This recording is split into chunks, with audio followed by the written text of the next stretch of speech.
It's Sophie for Culture Campus, and I'm in East London with the Joy Formidable.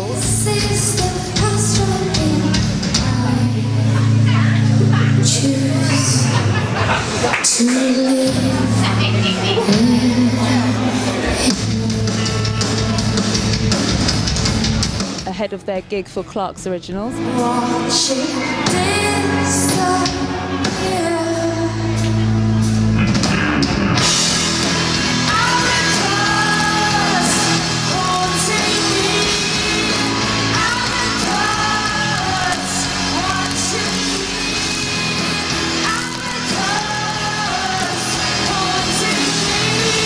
How are you?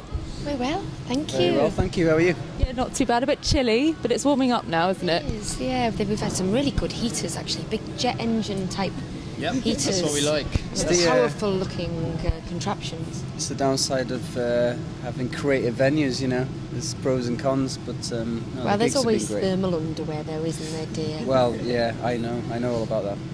You've had lots of interesting venues. I think you played in a terminal once, didn't you? Yeah, we've had a few. We've played in the well, we did a show in the back of a van. A few sheds. A few sheds in there. Corrugated iron huts. Glamorous. We're not fussy. Yeah. We're not fussy. I mean, the swimming pool was great at the beginning of this run as well, in Victoria Baths, and last night we were at a police station in Bristol. So it's nice to, to be creative with the space. And we've been commenting, there's a lot of venues that are quite homogenous, and they're just kind of, we have to preserve the spaces that are naturally inclined towards shows and live events, and preserve those old theatres. And at the same time, well, why not open up other types of locations for live music as well? So it's been fun. And do you have a preference in terms of size? Like, do you like the little intimate club ones where you can see everyone's eyes, or do you just like seeing a vast sea of people? I think it's variation. I mean, this is lovely for us because we've just come off, like, the last tour we did was a huge stadium tour with the Foo Fighters in the States, and that was really exciting as well. I'm not going to say that I prefer that, this over that or that over this, but I think it's just I think it'd always be great to go back and do these sort of shows. It's really important to us to have that connection with the audience, and that doesn't always have to be about the physical space either. I mean, I think you can have that no matter how big the room is, but certainly this makes it a lot more instant. And how do you feel, say, half an hour before you go on stage? Is one of you particularly nervous, or another of you really hyper? What's the vibe in the dressing room generally? I think hyper is probably a good word, especially to explain the mood of this one here. Need to tone it down a bit, Matty. Yeah, maybe. No, we all just get a bit giddy, really, because, just genuinely love playing, and I think the whole live experience is a really precious thing. We don't take it for granted, so if there's any nerves, I think it's only good nerves, because we believe in it wholeheartedly. So there's no kind of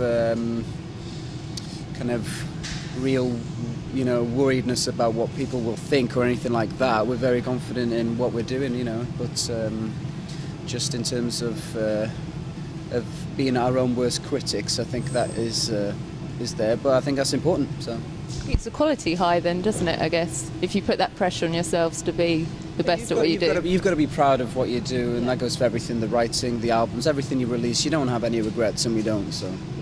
And would you say performing live is the main draw for you as a band, or do you like the creating of the songs and being in the studio together? Yeah, absolutely. I think it's the two together that completely keep us ticking, and I think the good thing is that neither world is kind of separate at the same time, because we do a lot of writing on the road as well, so we're kind of constantly kind of writing, feeding off the other, Yeah, they're never in boxes. The two, just intertwine very, very, very naturally, but definitely, can't have one without the other. I mean, I think that it depends on how you approach the writing side of things, because for us it's kind of quite spontaneous, and it's about capturing a moment, and we're really into producing ourselves. That's a big part of this band and the sound of this band. So that throws up as much excitement as the variety that a live show can gig. It's not like we go to the studio, it's not like we go and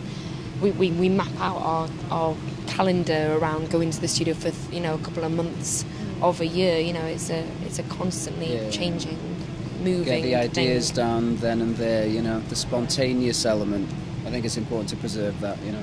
Gives it that live element in a way, doesn't it? It makes it easier when you play it live because it was spontaneous, maybe. Well, I think, you know, it depends what excites you. Yeah. For us, I think as listeners, you know, it's that immediacy, and that's why you obviously get live, but you also can capture that on record. That's what we want. I mean, for instance, very often when we're tracking what you would call, I suppose, demos, you know, we very often keep some of those initial ideas because that's the moment you felt it, you know, and sometimes when you try and perfect it, you're actually occasionally, not always, but sometimes taking the soul away from it. So I think it's a very fine line to tread, you know.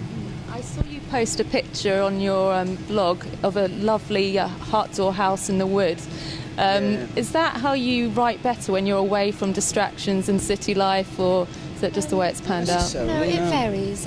I think that was an important 3 weeks that we had there, because the writing period up until then, well, like I said, we've been doing a lot of it on the road, and that can be, you know, that can be really kind of a good, inspiring, you know, there's a lot of movement, and it gets the writing process really going.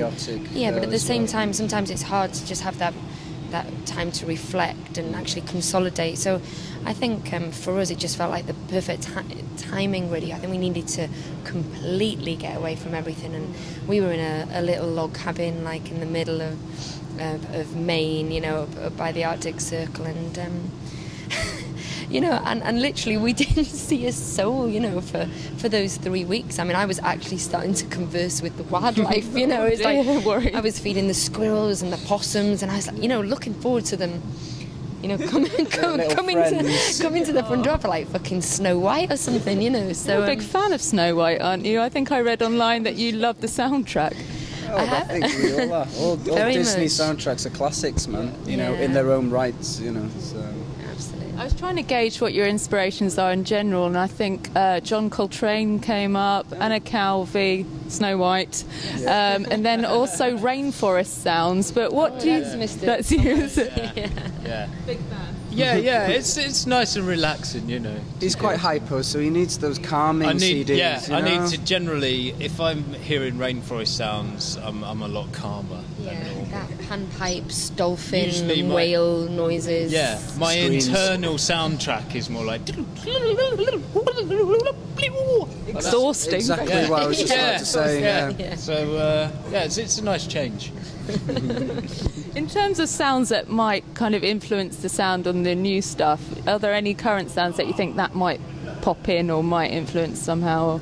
It was very difficult. I wouldn't, not really, no, because we've always felt like we've been in a bubble when we write, you know. I think if anything, it's important that we just get away from everything. We've never really wanted to reference anything anyway. I think, you know, you can have the things that you respect and all that kind of stuff, but we never wanted to replicate anything, and I think that's something that's important to push the envelope on that kind of respect, and sometimes album by album as well, you know.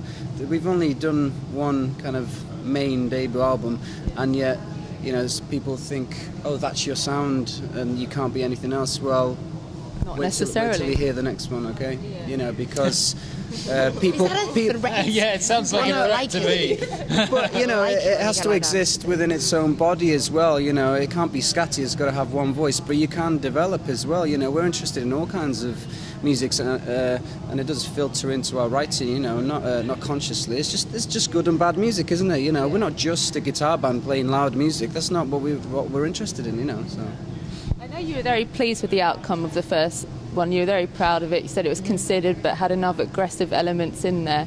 Do you think that's much thanks to, was it Rich Costi? Is that who you worked with? Would you work with him again, or would you try a new mixer? And I mean, that was a great relationship. We had a great time with Rich, and there was a good intuitive, you know, we've never ever just worked with anybody for the sake of, you know, their name. I mean, you always have respect for whatever anybody's doing, but it has to be the right fit with your vision, you know, what you want from your album. But no, we really enjoyed working with Rich.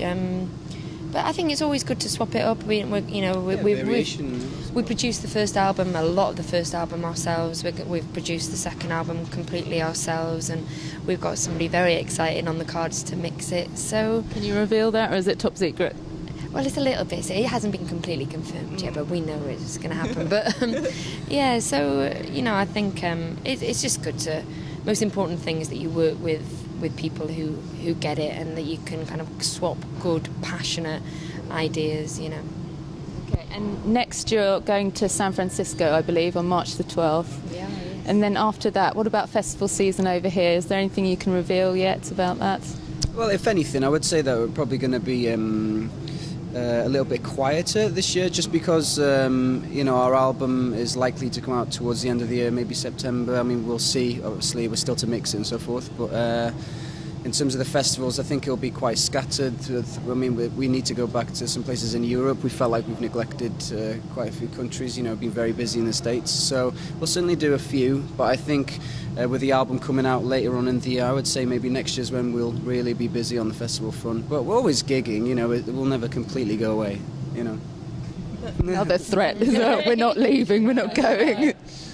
We'll be back.